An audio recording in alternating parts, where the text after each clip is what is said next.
নমস্কাৰ, মোৰ নাম শ্ৰী জ্ঞানী মেধি, মই অষ্টম শ্ৰেণীত পঢ়ো।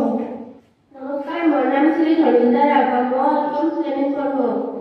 নমস্কাৰ, মোৰ নাম শ্ৰী উদান, মই অষ্টম শ্ৰেণীত পঢ়ো।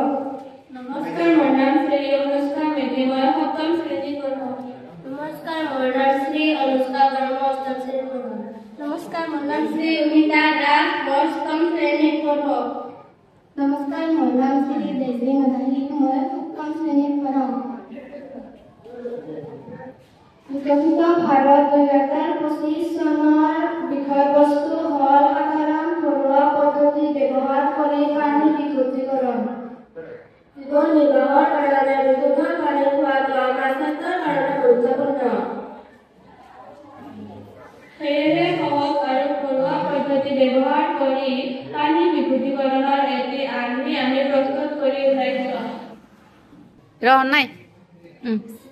এই আৰ্হিৰ কাৰণে আমি ঘৰুৱাভাৱে কিছুমান সামগ্ৰী লৈছোঁ।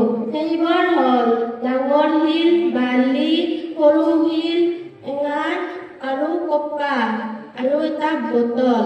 তাৰ পিছত বটল দুটাৰ আধা অংশ কাটি এনেদৰে সজাই লৈছোঁ। এতিয়া ওপৰৰ বটলটোত ডাঙৰ শিল, বালি, সৰু শিল, এঙাৰ আৰু কপা তৰপে সজাই লোৱা হ'ল।